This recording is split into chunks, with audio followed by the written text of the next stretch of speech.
The Match Point tuwing Sabado, 12:30 ng tanghali sa DZRH TV.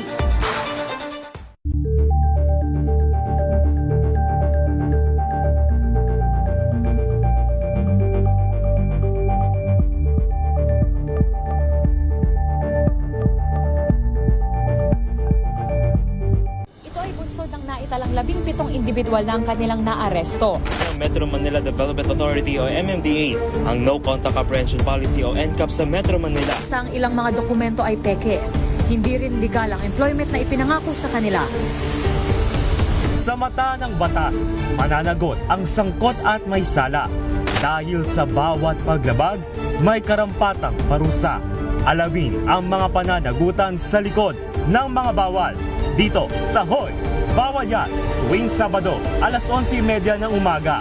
Dito lang sa DZRH TV.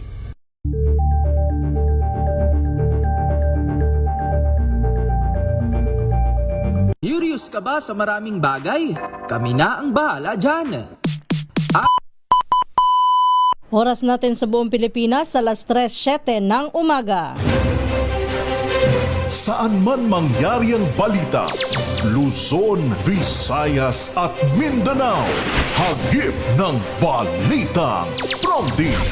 Kinalap ng buong puwersa ng MBC Media Group mula Aksyon Radyo, Radyo Natin Nationwide at DZRH Provincial at Regional Correspondents. Balita Pronti kasama si Kises Habson. DZRH Balita Pronti.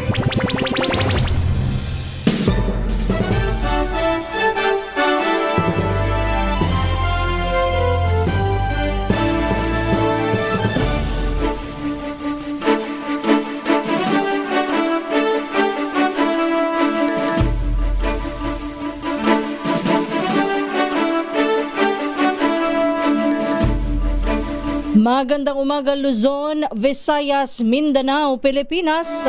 Ito po ang balitang Pronti ngayong araw ng Martes, February 24, 2026. Balitang Pronti! Sa ating headlines, Balitang Pronti! confirmation of charges laban kay dating Pangulong Rodrigo Duterte sinimula na. ICC hinimay mga kasong kakaharapin ng dating Pangulo. Balitang Pronti! May Leni Robredo bumisita sa Malacanang. Dumalo sa dalawang pagtitipon kasama si Pangulong Bongbong Marcos. Balitang Pronti! 4 na impeachment complaints laban kay Vice President Sara Duterte na i-refer na sa House Committee on Justice. Balitang Pronti! Panukala upang gawing regular holiday ang EDSA People Power Anniversary tuwing February 25 isinusulong sa Kamara. Balitang Pronti! Mga oil company magpapatupad naman ng higit pisong taas presyo sa diesel at kerosene, 60 sentimo sa gasolina. Balitang Pronti! 10 dating pulis bumuo ng isang criminal syndicate. Iimbestigahan ng Philippine National Police. Balitang Pronti! Yan ang ulo ng ating mga balita. Kasama niyo po ang inyong lingkod, Kisas Habson, para sa DZRH. Una sa Pilipinas, una sa Pilipino. At ngayon sa detalye ng ating mga balita.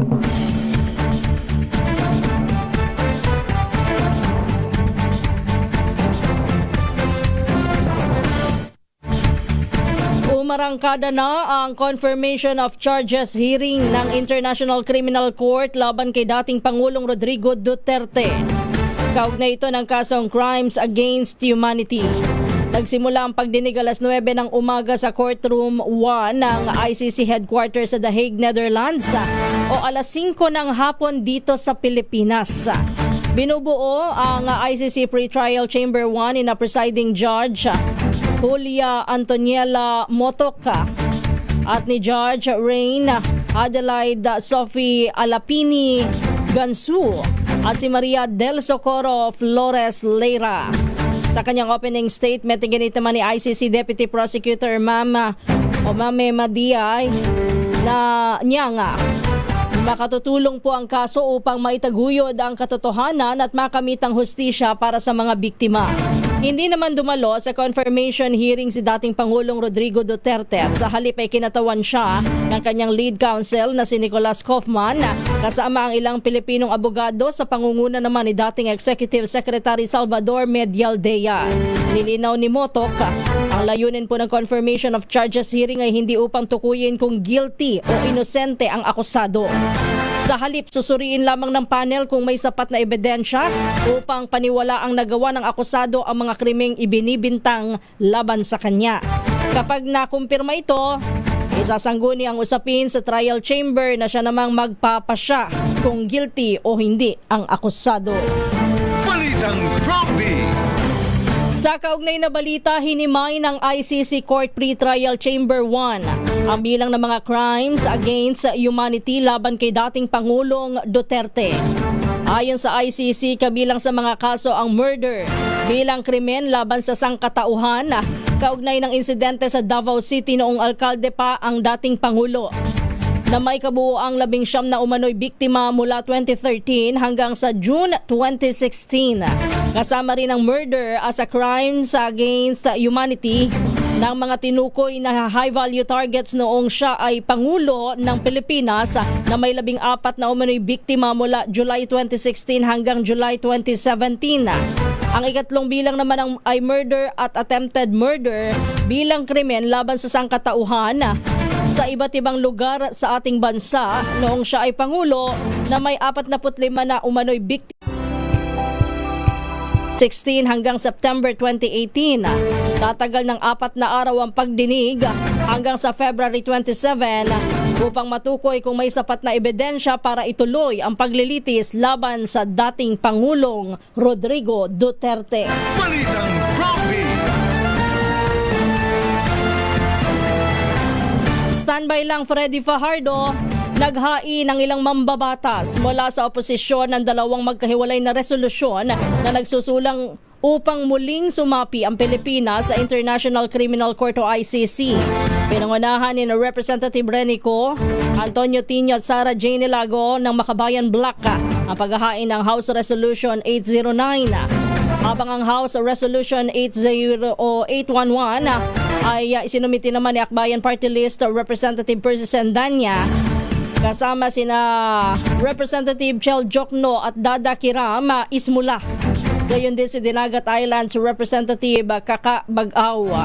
Ayon sa Makabayan Black, ang muling pagsapi sa ICC ay magpapakita na iginagalang ng Pilipinas ang konstitusyon.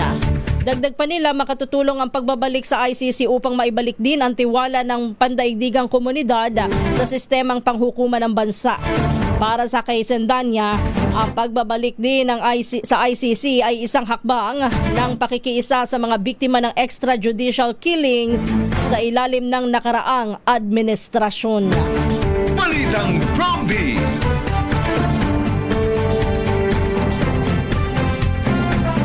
Samantala, puntahan muna natin mga balita mula sa probinsya. Sa Pangasinan, lalaking nagnakaw ng motorisiklo sa Dagupan City na aresto sa bayan ng Agno. Ibalita mo yan, RH38, Freddy Fajardo. Nasa likod ngayon ng Rias na bakal ng Dagupan City Police Station ang suspect na isang 27 anyos na binata na residente ng Barangay Patar, Agno, Pangasinan matapos itong maaresto nang nakawin ng isang motorsiklo mula sa Dagupan City. Sa ulat ni Dagupan City Police Director Colonel Arnoldo Solomon, bandang alas 11:15 ng tanghali tinangay ng suspect ang isang motorsiklo sa Barangay Herrero Perez sa syudad na nakunan ng CCTV. Ang pagtangay nito at mabilis na nagsagawa ng backtracking sa mga CCTV hanggang sa matunton na nagtungo ito sa Western Pangasinan. Nakipag-ugnayan agad ang Dagupan City Police sa mga police station sa Western Pangasinan at natukoy na ang suspect ay nasa bayan ng Agno at naaresto ito sa kanilang barangay gamit ang nakaw na motorsiklo. Kasong karnaping ang kinakaharap ngayon ng akusado. Mula sa Action Radio Pangasinan, ito si Freddy Fajardo, Aristarte, taguulat para sa DCRH, una sa Pilipinas, una sa Pilipino.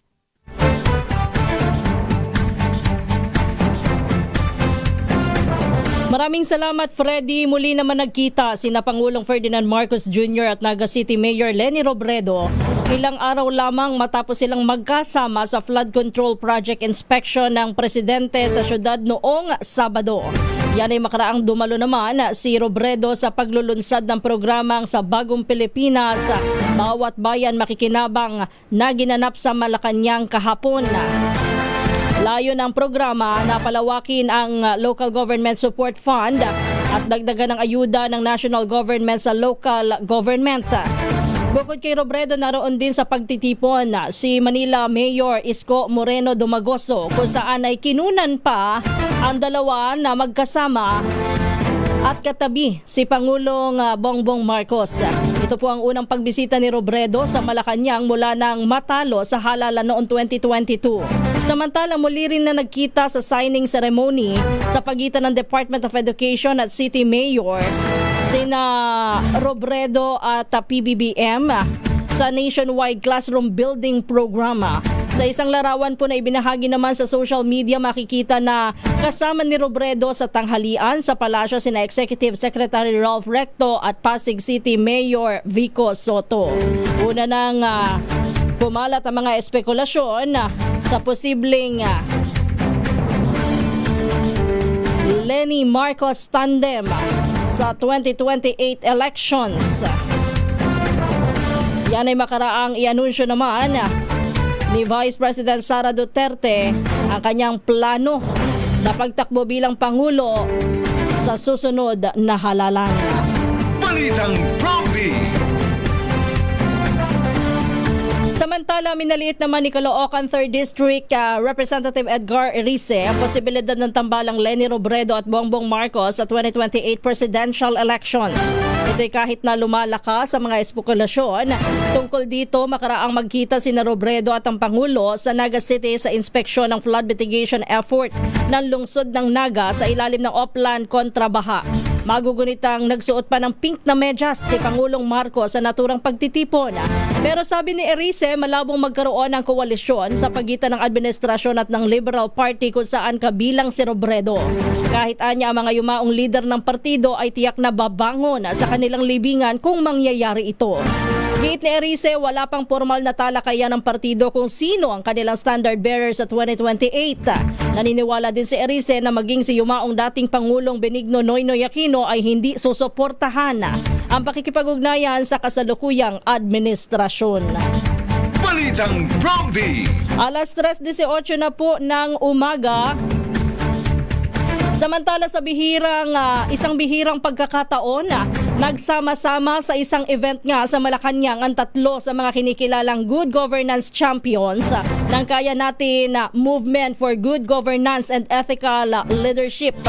Sa isang Facebook post, makikitang magkasama sina Senador Bam Aquino, Naga City Mayor Leni Robredo at Quezon City Mayor Joy Belmonte sa signing ng Memorandum of Agreement o MOA sa pagitan ng Department of Education at ng lokal na pamahalaan para sa nationwide classroom building program. Sa kasalukuyan, si Belmonte ang chairperson ng Kaya Natin, habang si Aquino naman ay board member at si Robredo ay ang chairperson emeritus. Nagsilbi rin si Aquino bilang chairperson ng grupo noong 2017. Kinatawan ni Robredo at Belmonte ang kanilang mga lungsod sa MOA signing, habang dumalo naman si Aquino bilang chairperson ng Senate Committee on Basic Education. Magugunitang ito na ang ikalawang pagkikita ni Robredo at Pangulong Marcos sa loob ng 3 araw matapos ang inspeksyon sa Oplan kontra baha sa Naga City noon namang Sabado. Ang Kaya Natin ay itinatag noong 2007 ng yumaong dating DILG Secretary Jessie Robredo. Samantala, matagumpay ding inorganisa ni Aquino at Belmonte katuwang ang Kaya Natin at Mayors for Good Governance and People Power ang People Power Kick-Off Concert noong Sabado sa Quezon Memorial Circle bilang pagsisimula pa lang yan ng paggunita sa ika-40 anibersaryo ng EDSA People Power Revolution. Balitang Prompty. Samantala, standby lang Danny Kumilang Wala namang plano na tumakbo si Manila Mayor Isko Moreno Dumagoso sa darating na 2028 elections. Sa pagbisita nito sa Malacanang para sa launch ng Local Government Support Fund, itinanggi nitong siya ang running mate ni Vice President Sara Duterte sa darating na halalan. Magugunitang inanunsyo ni VP Sara na mayroon na siyang nakausap na running mate pero hindi na nito binanggit kung sino. Matatandaan naman na noong Enero pa lamang ng taong ito ay giniit na ni Dumagoso na mayroon na siyang 10-year plan para tugunan ang mga problema sa lungsod. Naglalabasan na, no? Kung sino-sino ang pwedeng maging manok ka, bagamat marami ang tumatanggi at nagsasabing wala pa silang plano sa 2028. Bukod kay Mayor Isko Moreno Dumagoso na nagtumanggi na at pinabulaanan na siya ang magiging running mate ni VP Sara sa 2028 presidential elections, maging ito pong sina Senador Raffy Tulfo at maging si Senador Bam Aquino. Kapwa nagbanggit din po na wala pa silang plano para sa mas mataas na posisyon sa susunod na halalan. So malalaman natin kahapon, nagkaroon na tayo ng talakayan dyan. Mamaya pagpapatuloy pa rin ho natin, ha? Samantala, puntahan muna natin ang Central Luzon. Magkumpare timbog sa anti-illegal drug operation sa Kabangan, Zambales. Ibalita mo yan na Reach 37, Danny Kumilang. Arestado ang isang magkumpare na hinihinalang tulak ng iligal na droga sa isinagawang operasyon ng pinagsanib na puwersa ng pulisya sa Barangay Kadmang, Kabangan, Zambales. Pinangunahan ng Zambales Provincial Drug Enforcement Unit, PDEU, sa ilalim ni Police Lieutenant Colonel Rane Castella, katuwang ang PDEA Zambales, Zambales PIU at Kabangan Municipal Police Station ang operasyon sa pamumuno ni Colonel Benjamin Ariola, Provincial Director ng Zambales Police Office. Nasamsam sa mga suspect ang tinatayang 26.1 gramo ng hininalang shabu na nagkakalaga ito ng humigit kumulang sa 177,480 pesos at isang kalibre 22 revolver na may mga bala. Naharap ngayon ang mga suspect sa kasong paglabag sa Republic Act 9165 at sa Republic Act 10591. Danny Kumilang, RH37, DCRH, una sa Pilipinas, una sa Pilipino. Ang Prompty! Balitang Prompty! Samantala, isinusulong naman ngayon ng ilang mambabatas ang panukalang gawing regular holiday ang paggunita sa EDSA People Power Revolution tuwing February 25. Matatanda ang bago maupo sa puwesto, si Pangulong Ferdinand Marcos Jr. itinuturing ng ang anibersaryo ng EDSA bilang special non-working holiday kung saan suspendido po ang klase at maraming manggagawa ang hindi rin required na pumasok sa trabaho. Ngunit sa ilalim ng Proclamation number 727 na inilabas noong October 2024, ginawa na lamang itong special working holiday. Dahil dito'y naghain po ng House Bill 7911 si Representative Chel Jokno kasama ang dalawa pang mambabatas na Akbayan Party List na sina at Dinagat Islander Representative Kakabagaw na layong gawing regular national holiday ang February 25.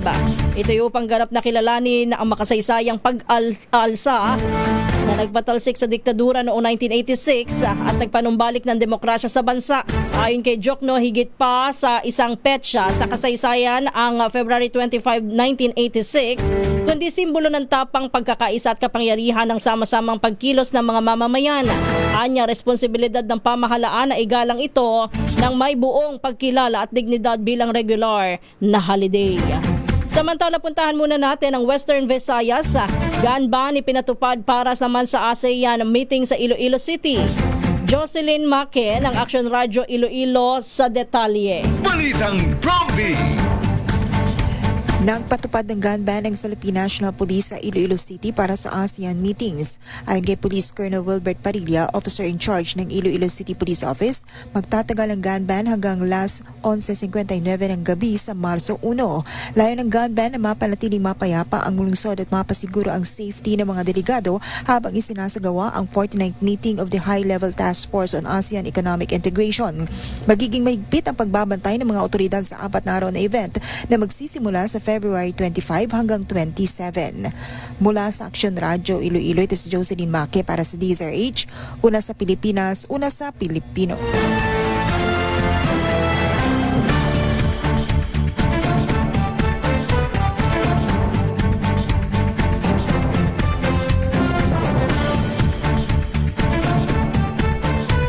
Maraming salamat Jocelyn Maque. Standby lamang Jimmy Angay-Angay.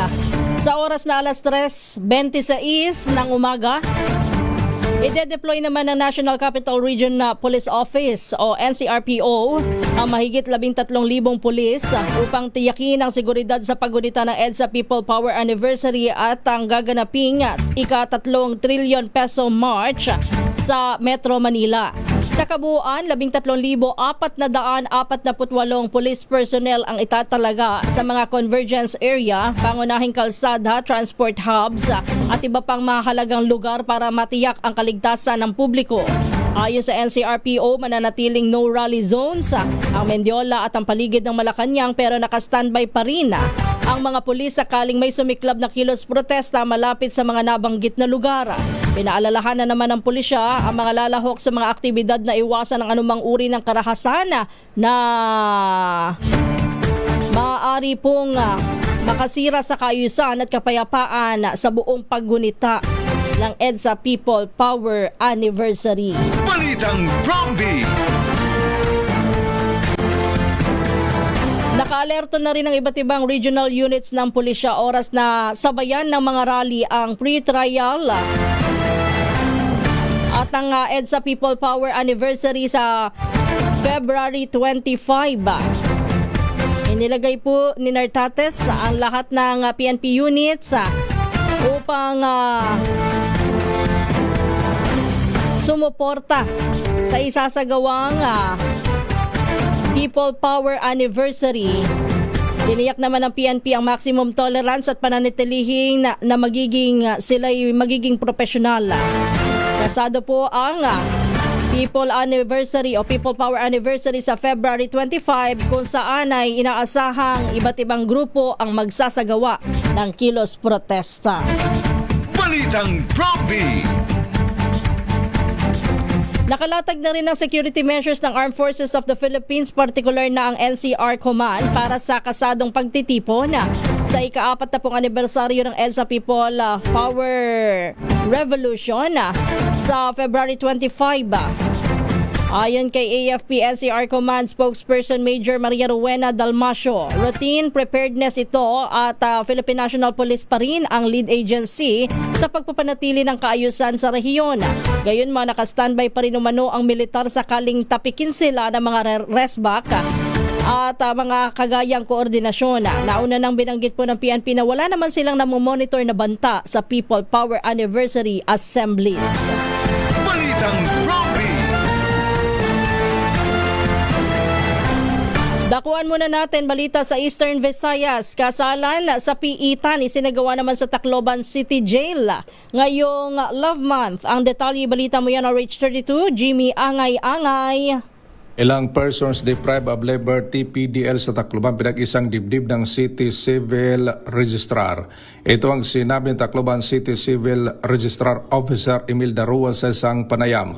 Ayon kay Rua, isinagawa ang kasalang sa Piitan sa Tacloban City Jail kung saan ang naging solemnizing officer si Mayor Alfred Romaldis. Ang programa katuwang ng BGMP ang city government ng Tacloban sabagkat ang kasalang bayan ng LGU sa naturang syudad sinagawa noong Disyembre 18 sa HUC Day. Ang mga PDL ay pwedeng ikasal sabagkat hindi pa naman sila convicted sa isang krimen. Kada Pebrero naman nakagawian na ito sa BGMP Tacloban para magkaroon ng kasalan sa piitan.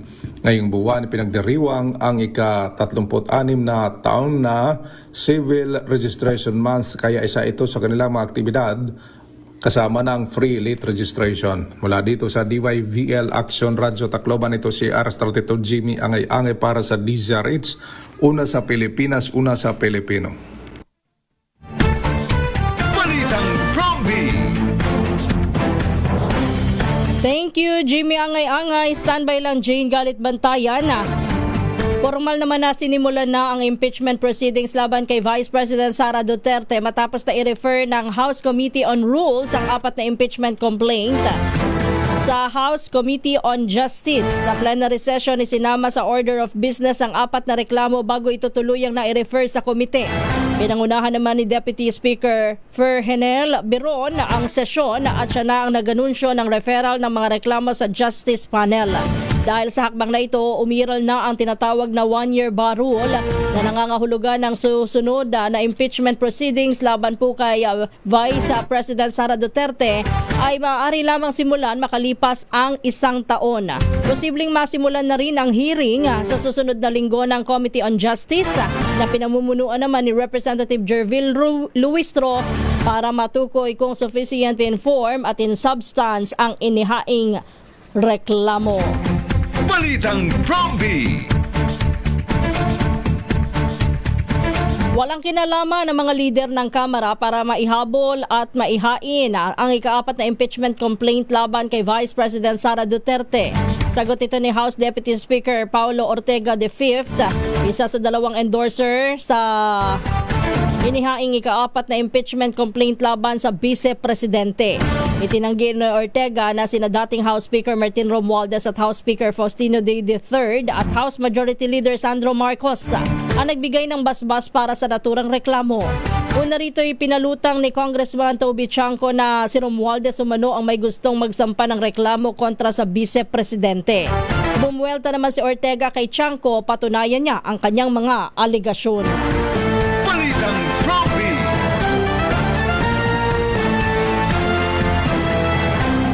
Nagpulong naman ang ilang opisyal ng Pilipinas at kinatawan ng China kasunod ng mainitang palitan ng pahayag na nag-ugat sa agawan ng teritoryo sa West Philippine Sea. Kabilang sa humarap sa pulong sina Foreign Affairs Secretary Maria Teresa Lazaro, Senate Foreign Relations Committee Chairman Erwin Tulfo at Chinese Ambassador to the Philippines Xing Chuen. Ayon kay Tulfo, nagkasundo ang 2 paniga na ipagpatuloy ang diplomatic meetings at iwasan ang bangayan sa publiko upang mapanatili ang maayos na komunikasyon sa pagitan ng Pilipinas at China. Kabilang sa tinalakay ang nalalapit na pagtatapos ng Code of Conduct sa pagitan ng China at ilang bansang miyembro ng ASEAN, kabilang na ang Pilipinas na target na makumpleto bago matapos ang taon. Inihayag naman ni Senator Erwin Tulfo na posibleng maibalik sa Marso ang Memorandum of Understanding sa pagitan ng Philippine Coast Guard at Chinese Coast Guard para sa kooperasyon sa Sea Patrol, Sea Search and Rescue at cleanup operations sa West Philippine Sea. Balitang Promvi. Sa kaugnay na balita, nilinaw naman ni Senate President Pro Tempore Panfilo Ping Lacson na hindi yuyuko at walang isinusuko ang Senado sa pakikipagdialogo sa Chinese Embassy hinggil sa isyu ng West Philippine Sea. Ito'y kasunod na naging pagpupulong ni na Senate Foreign Relations Committee Chair Erwin Tulfo at Foreign Affairs Secretary Teresa Lazaro kay Chinese Ambassador Xing Chuen. Ayon kay Lacson, ang pakikipag-usap ay para lamang maiwasan ang palitan ng mga maaanghang na salita, lalo na sa social media. Inaasahan din ni Lacson na magbibigay ng ulat si Senador Tulfo matapos ang anumang pakikipagpulong sa mga opisyal ng Chinese Embassy. Binigyan din pa ng Senador na mahalagang magkaisa ang mga mambabatas sa pagtalakay ng usapin sa West Philippine Sea. Balitang Promvi. Balita naman mula sa Northern Samar, Granada, natagpuan ng isang residente sa taniman ng nyug sa bayan daw po ng Las Navas. Isinirender din sa mga pulis. Ibalita mo yan on Rage 34. Jane Galit Bantayan. Isang lalaki naman sa Las Navas Northern Samar ang nag-turnover ng isang granada sa otoridad. Ayon sa PNP Las Navas, isinuko na nasabing lalaki ang nasabing pampasabog habang nagsasagawa naman ng pagbisita sa barangay at pulong-pulong ang mga tauhan ng Las Navas Police. Doon sa lugar ay voluntaryong isinuko nito ang isang piraso ng hand grenade na walang marka. Ayon sa salaysay na nasabing lalaki, natagpuan niya ang granada sa mga taniman ng nyog. Nagpasya daw siyang isuko ang nasabing granada na natagpuan sa otoridad.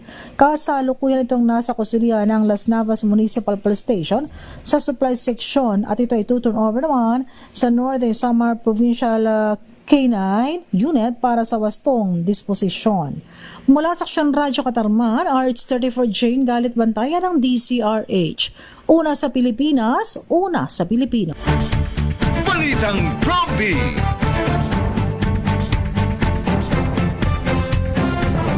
Samantala, formal nang umupo kahapon si dating PDP Laban Secretary General Attorney Melvin Matibag bilang bagong direktor ng National Bureau of Investigation sa turnover ceremony sa tanggapan ng Bureau sa Pasay City.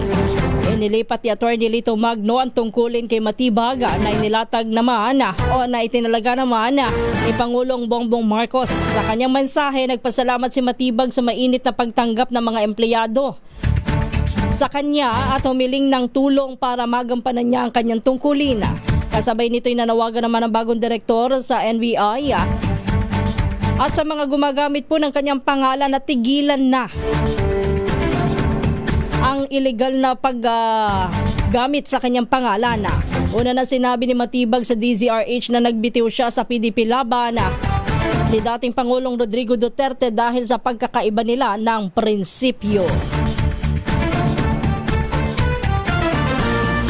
Pinabulaan na naman ni bagong NBI Director Attorney Melvin Matibag na gantimpala ang pagkakatalaga sa kanya ni Pangulong Bongbong Marcos sa inihain na niyang disbarment case laban kay dating Presidential Spokesperson Harry Roque. Git ni Matibag, hindi siya dapat agad husgahan sa ganitong bagay at hintayin muna ang kanyang magiging performance. Maaari rin niya na balikan ang kanyang track record sa mga ahensyang kanyang pinamunuan gaya ng Manila International Airport Authority. Matatandang naghain si Matibag ng disbarment complaint laban kay Roque noong September 2024 dahil sa pagpo-post ng umano'y polvoron video na iniuugnay kay Pangulong Marcos Jr. Balitang Prompty.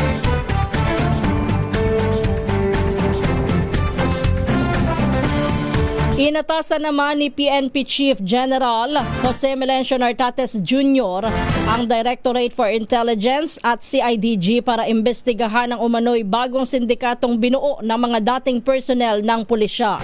Ginawa ni Nartates ang direktiba makaraang sabihin ni Interior Secretary John Vic Remulla na 10 dating pulis na may ranggong major at captain ang konektado umano sa mga criminal syndicate. Sa briefing sa Camp Crame, sinabi ni PNP spokesperson Police Brigadier General Randolph Tuanyo na maaaring sangkot ang binabanggit ni Remulla sa mga nagdaang kaso ng krimen gaya ng kidnapping. Bukod sa mga nabanggit na unit, pinaiimbestigahan na rin ni Nartates sa Integrity Monitoring Group o IMEG ang maaaring koneksyon o protektor ng mga binanggit ng kalihim sa kasalukuyang organisasyon ng PNP. Balitang Prompty.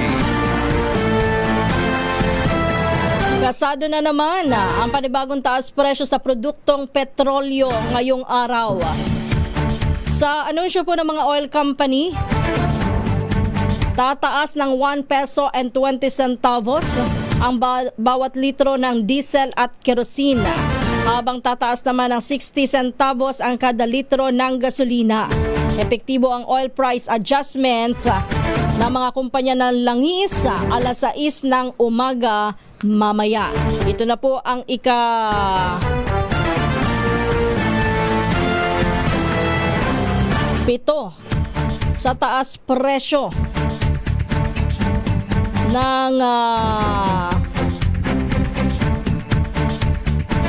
gasolina, habang pang-9 naman na linggo sa diesel at kerosene. Sa kaugnay na balita, umani naman ang kaliwat ka ng batikos mula sa mga motorista ang panibagong taas presyo sa petrolyo ngayong araw. Yan ay matapos na inanunsyo nga po ng oil companies na 1 peso and 20 centavos ang kada litro ng taas presyo sa diesel at kerosene at 60 centavos sa gasolina. Banat ng mga motorista, pinaasa lamang ng Department of Energy sa ang publiko na mayroong rollback ang gasolina, ngunit salungat ito sa ipatutupad ngayong araw. Iginit naman ng iba pang netizen na dapat nang padamihin ang electric vehicle para maibsan ang mga gumagamit ng petrolyo sa mga sasakyan. Iba namang netizen ang nagbiro na dapat na daw palitan ang Department of Energy ng Department of All Companies dahil tila nagsisilbi silang tagapagsalita ng mga kumpanya ng langis. Balitang Prompty. Oo, kasi last week ang pagtaya natin ay magkakaroon kahit katiting na rollback sa presyo ng gasolina, pero ang nangyari kabaligtaran. Naging price hike pagdating sa gasolina ng 60 centavos at yung katiting naman na price hike umano parang 5 cents lang nadagdaga sa kada litro ng diesel at kerosene, umabot po ng 1 peso and 20 centavos. Balitang Prompty. Aprobado naman sa committee level ng Kamara ang panukalang tuluyan ng alisin ang matagal nang ipinapataw na travel tax sa mga biyaheng palabas ng bansa. Pinangunahan po ni Romblon Representative Eliandro Jesus Madrona, Chairman ng House Tourism Panel, ang pag-aproba sa 6 na panukala, kabilang na ang House Bill 7443 na inihain ni Ilocos Norte Representative Sandro Marcos. Inatasan ni Madrona ang Committee Secretariat na ihanda ang ulat at isumiti ito sa House Ways and Means Committee at Appropriations Committee. Gayunman, ang pag-aproba ay may kondisyon na maglatag ng alternatibong pondo upang maprotektahan ang mga programang kasalukuyang pinupondohan mula sa travel tax collections. Naniniwala naman ng mga mambabatas na ang pag-aalis ng travel tax ay magpapababa sa pamasahe sa eroplano at posibleng makalikha din ng humigit kumulang 22 billion pesos na taunang kita para sa pamahalaan. Target naman ng Kamara na maipasa ang panukala bago ang kanilang session break sa Hunyo. Balitang Prompty.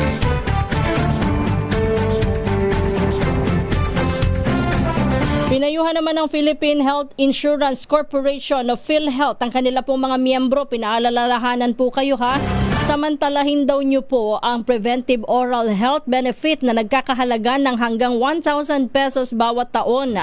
Ayon sa PhilHealth, saklaw po ng benepisyong ito ang emergency tooth extraction o pagbubunot ng ngipin.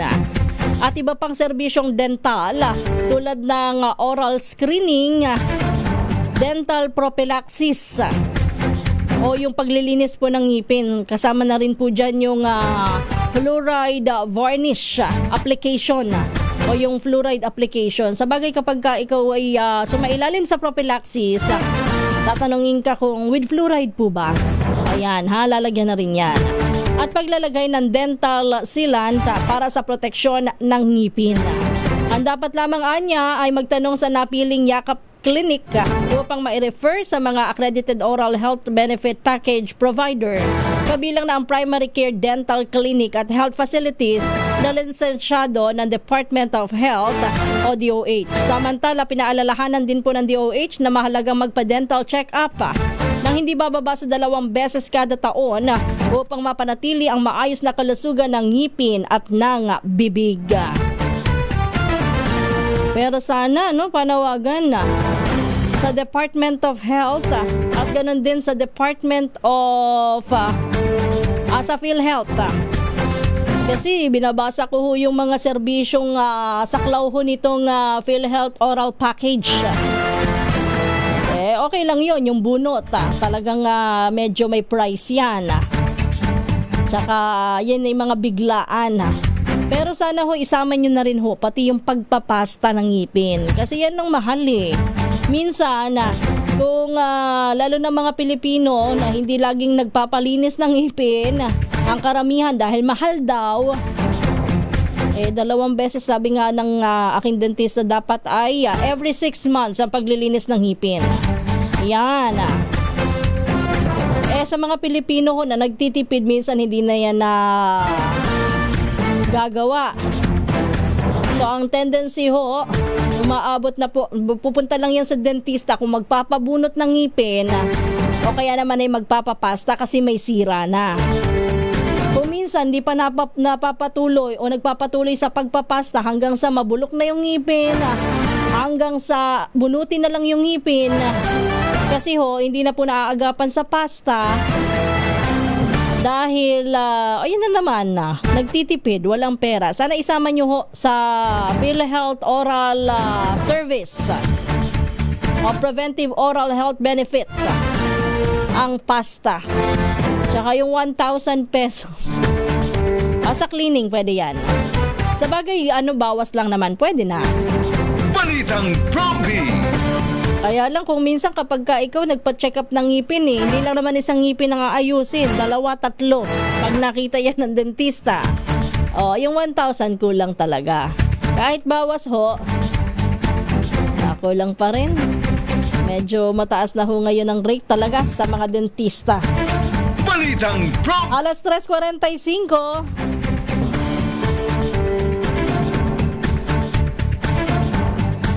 Kinilala na ang biktima ng chop-chop na katawan sa Binondo, Maynila.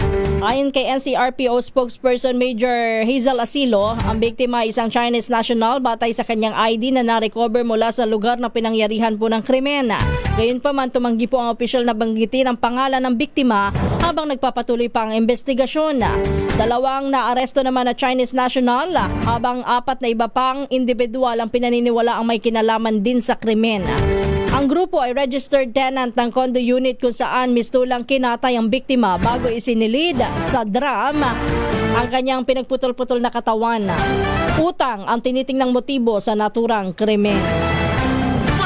Kaugnay ng balitang yan, hinahanting na nga po ngayon ng otoridad ang 4 pang Chinese national na suspect din sa pagpatay at pag-chop-chop sa isang Chinese national din sa Binondo, Maynila noong February 15. Ayon kay National Capital Region Police Office spokesperson Major Hazel Asilo, kasama ang 4 na Chinese sa reklamong iniharap sa pulisya kaugnay ng naturang karumal-dumal na krimen. Una rito ay arestado na ang 2 suspect, kabilang ang mastermind nito. Ayon kay Asilo, batay sa nakalap nilang impormasyon, pawang magkakasama sa isang negosyo ang biktima at ang suspect. Batay sa nakalap na pasaporte mula sa suspect, nabatid na legal ang pagpasok sa Pilipinas ng mga ito. Inaalam pa ng otoridad ang posibilidad ng pagkakautang ang pangunahing motibo sa krimen, ngunit hindi pa matukoy kung magkano talaga ang halaga. Balitang Promdi.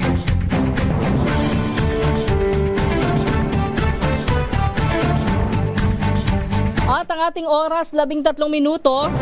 Bago sumapit ang alas 4, dyan na po nagtatapos ang ating balitaan dito po sa Balitang Promdi. Tayo ho'y dadako na sa pangalawang bahagi naman ng ating programa. Balitang Promdi.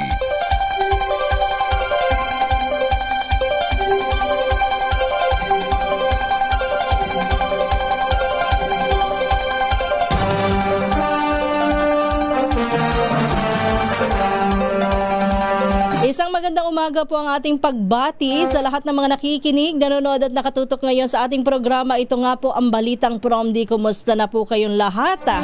Sa ating mga kababayan all over the world, yung ating mga kababayang OFW, nagtatrabaho sa ibang bansa at gising na gising ngayon dahil iba po ang time zone sa kanila do sa ibang mga bansa, habang kasabay naman natin ang iba.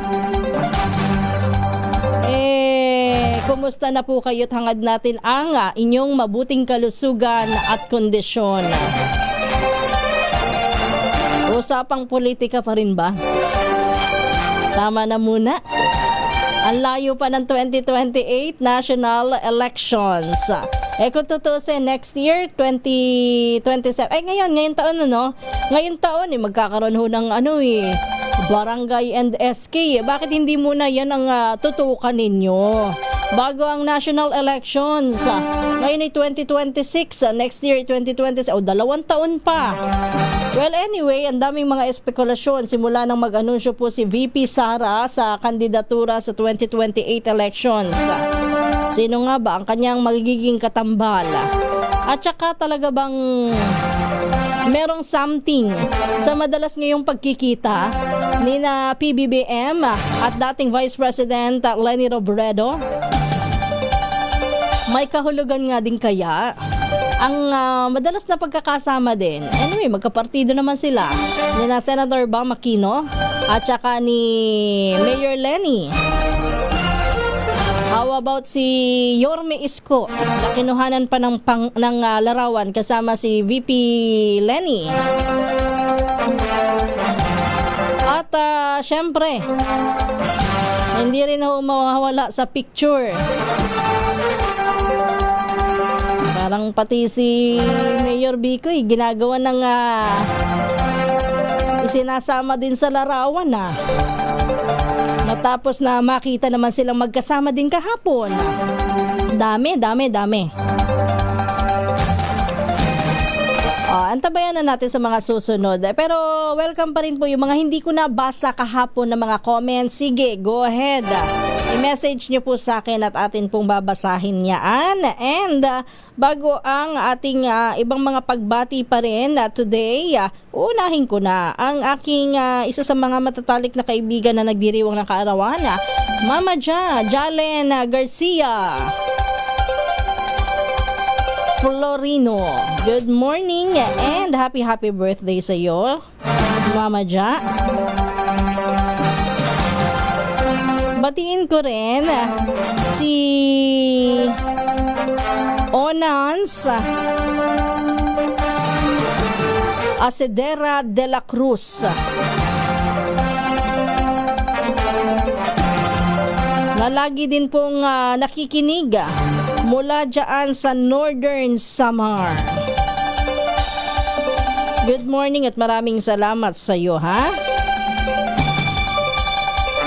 Sa mga messages natin at saka sa mga comments habang tayo nagbabalita. Ito, sabi dito, doon sa comment ko na tungkol dun sa oral benefits natin sa PhilHealth. Kasi mas madali ito kaysa naman, alam naman natin, kapag tayo ay may benepisyo sa PhilHealth, tayo ho ay nagko-contribution, marami sa atin nagko-contribute, miyembro ng PhilHealth. Pero syempre hindi naman natin ipinapanalangin na lagi yang magamit, di ba?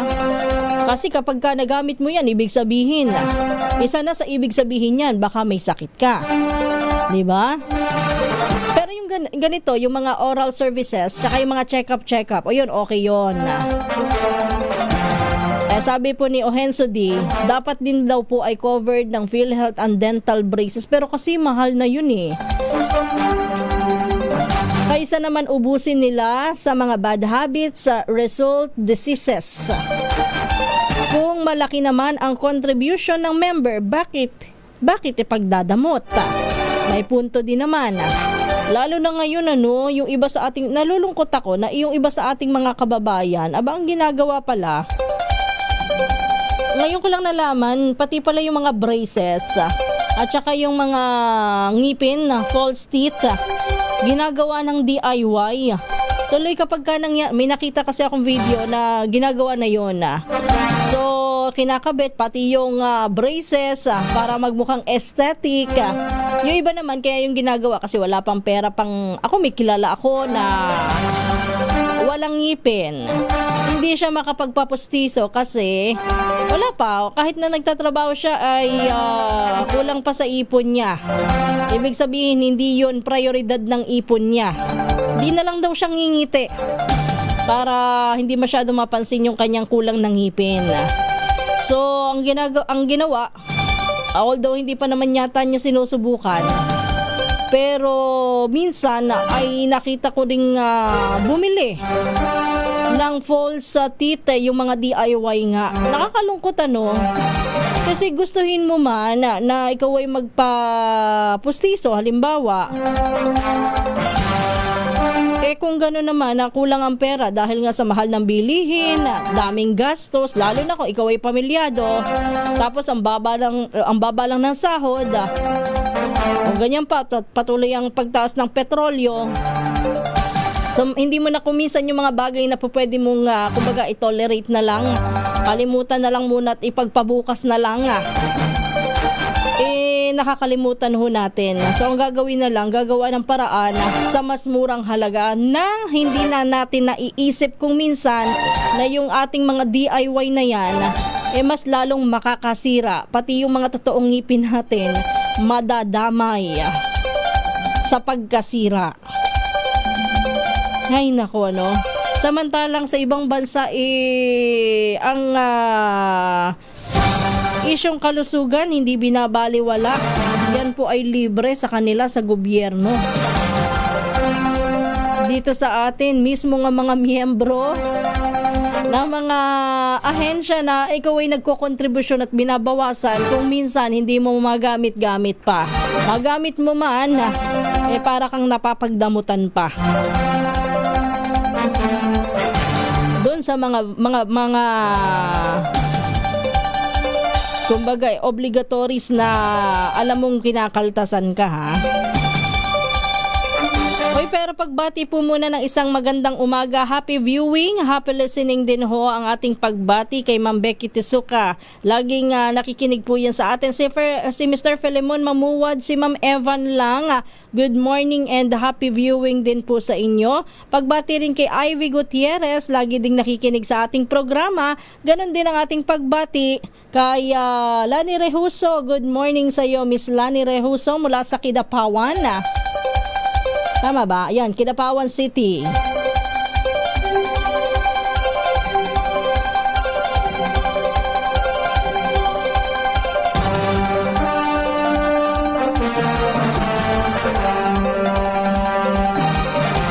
JC Escoses. Ayan. Sabi niya, naku, araw-araw po akong nagbe-message sa inyo. Di nyo naman binabasa. Pero okay lang po. Basta makikinig po ako sa news ninyo. JC Escoses, maraming salamat sa patience at saka sa pangunawa. Kung minsan talaga, kung ano yung mabuksan ko ho na message, yun lang po yung aking nababasa. Tapos kapag nagsunod-sunod na ho ang inyong mga mensahe, kahit i-scroll up and down ko, ay hindi ko na ho lahat makita. At hindi ko na lahat mababasa. Bernie Barreto, isang magandang umaga din po. Kaya nga kung minsan ho, kapag hindi ko pa man nababasa, yung alam ko na lagi talaga nakatutok, binabanggit ko na yung pangalan. Katulad nila Ma'am Becky nga, nila Ma'am Ivy. Yan, Son Ramos de la Cruz, good morning mula naman sa Pampanga. Evelyn Lingatag-Tined, good morning and happy viewing, happy listening. Yan, Loida Ibanez Sacramento, good morning. Pacifico Morelios, isang magandang umaga din po. Rafael Acosta Mangaliaga sa Manawag, Pangasinan. Avid listener from Virgins Well, Manawag, Pangasinan. Tessie Pindon ng Laguna, good morning. Junivara Arandia mula sa Naga City, Camarines Sur. Carlos Miranda, good morning. Ruby Bartolome, good morning po. Magtrabaho po muna ang gobyerno bago ang eleksyon. Tama. Ano ang flood control? Ano na po ang nangyari? May mapapala pa ba ang Pilipinas sa kasong yan o ibabaon na lang sa limot? Pero ang sabi nga po ay meron na daw hong mga nasimulan ng kasuhan at yan po yung nagpapatuloy pa rin hanggang sa ngayon. Pero sana hindi man lubusan na kumbaga alam mo naman kumbaga sa una mainit, lahat dyan ang all eyes dyan. Pero kapag yan ay nagtagal-tagal na nasasanay na ang tao, nawawala na yung atensyon nila dyan, kahit mawala sana yung atensyon ng maraming tao dyan sa issue ng flood control investigation, flood control anomaly investigation, sana sikapin pa rin na gawin ng pamahalaan na mapanagot ang lahat ng dapat na mapanagot at talagang ito pa rin na walang sacred cows. Samantala, isang magandang umaga rin po ang pagbati natin kay Zervin de los Reyes mula sa San Miguel, Bulacan. Ganon din kay Hernan Convocara, Johnny Fren Makalaglaga, at pabati daw po kay Helen Sai ng Tolosa, Leyte. Sa atin, pinagkakakitaan pa ang dapat ay serbisyo po sa taong bayan, sabi naman ni Virgilio Sakdalan. Good morning, ang pagbati natin kay Ohenso, sabi niya, tinanong ko na po yan sa PhilHealth kung bakit ayaw nila i-cover ang facial enhancement daw kasi ay hindi kaya, hindi po pwede. Anong facial enhancement? Facial enhancement na ba ang pagpapapasta? Agad, ay nako, yung postizo, ay kahit pa, kasama pa rin po yan sa, kumbaga, dental health ha. Hindi naman yan yung katulad ng pagpaparitoke lang, pagpapaputi. Katulad ng pagpapalagay ng glutathione at kung ano-ano pa, no? O, katulad ng sa mga derma. Sana po ay isa alang-alang din. Talaga ba? Emmanuel, good morning, at Melvin Letrodo. Sa mga hindi ko po nabati, nako, pasensya na po. Babawi ako sa inyo sa bukas dahil bukas po ay araw pa rin ng Miyerkules. Tayo ho ay may programa pa rin bukas. Maraming salamat sa lahat ng mga tumutok dito sa ating balitaan sa Balitang PROMD. Muli po, ito po ang inyong lingkod, Kisas Habson, at susunod naman si Kong Angel Palmones sa Magandang Umaga Pilipinas. Muli oras, alas 4 na ng umaga. Good morning and happy Tuesday. DZRH number 1 Na naman! sa Metro Manila, pati rin sa Mega Manila.